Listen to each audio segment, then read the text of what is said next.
Check who owns the next roadside motel you pass, and you'll probably read the same surname.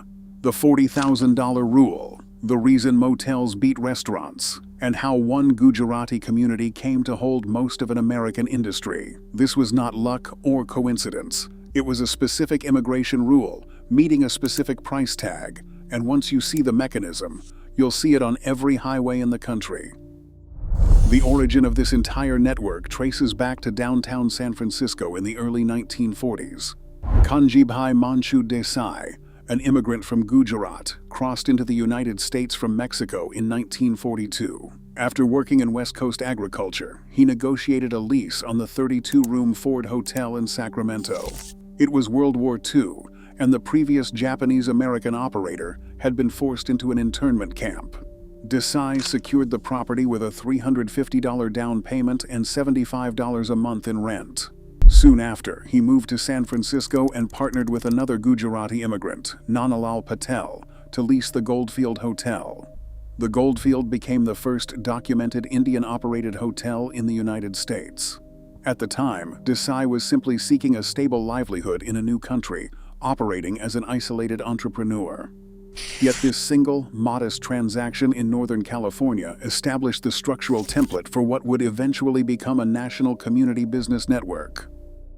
Today, that localized network has expanded into a massive, nationwide industry footprint. Walk into almost any roadside motel across the United States, and there is roughly a 50% chance it is owned by an Indian-American family. What began with a few leased rooms in California is now a dominant force in the hospitality sector.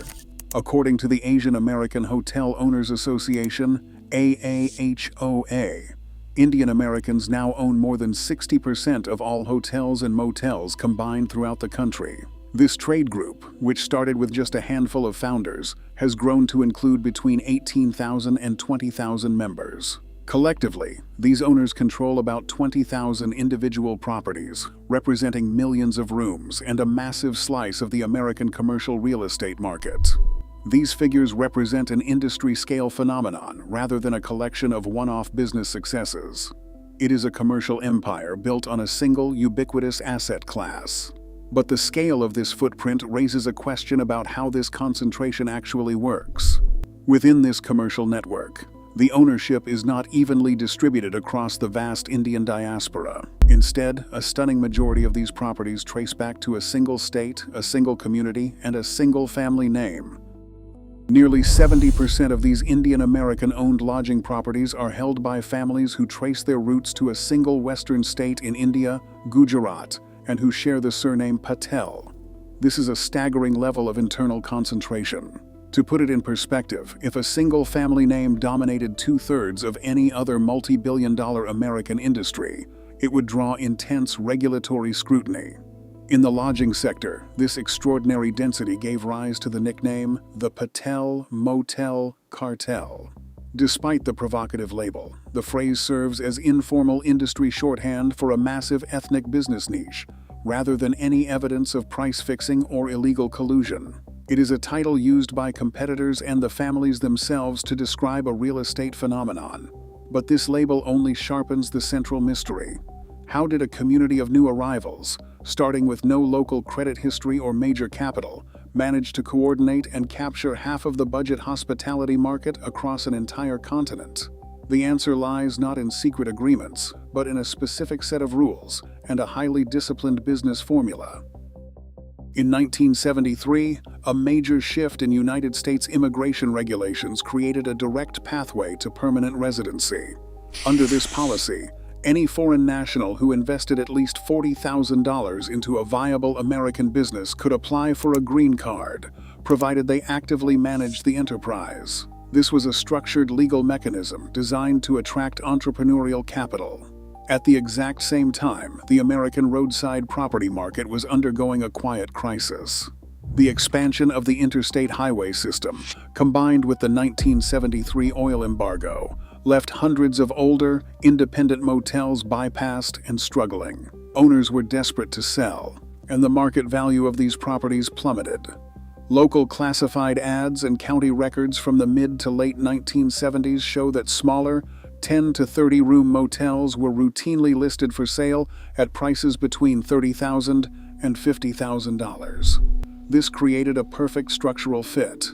For a foreign investor, a distressed motel represented a business asset that matched the federal government's minimum investment requirement for residency.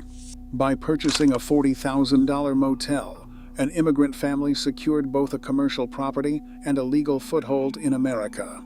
The motel business offered an operational advantage: on-site living quarters, which allowed families to eliminate their housing costs while satisfying the government's requirement for active, hands-on management. By living and working in the same building, these families met the legal criteria without needing to hire outside labor.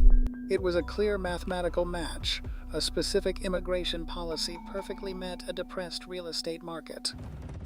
For many Hindu Gujarati families, the food service industry, the traditional entry point for new immigrant groups, presented a direct conflict with their religious beliefs.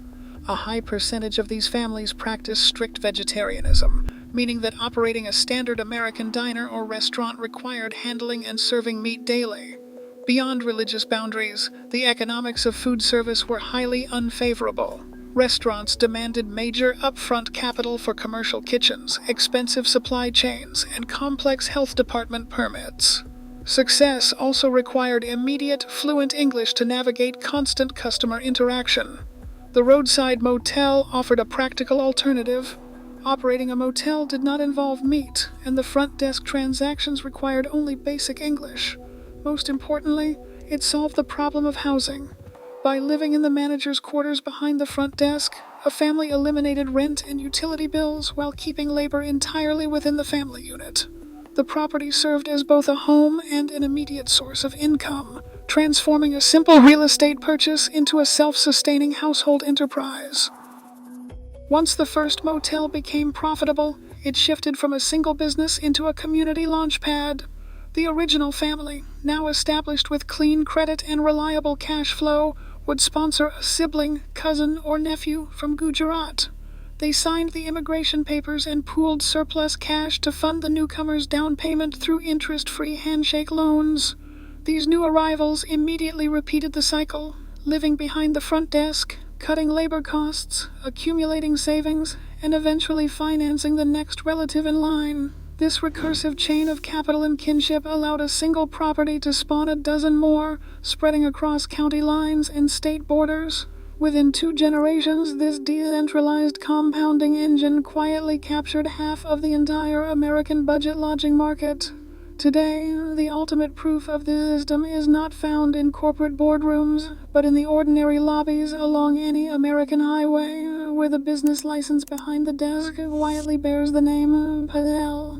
If you enjoyed this look at how capital and community reshaped the American roadside, subscribe for more stories of quiet empires.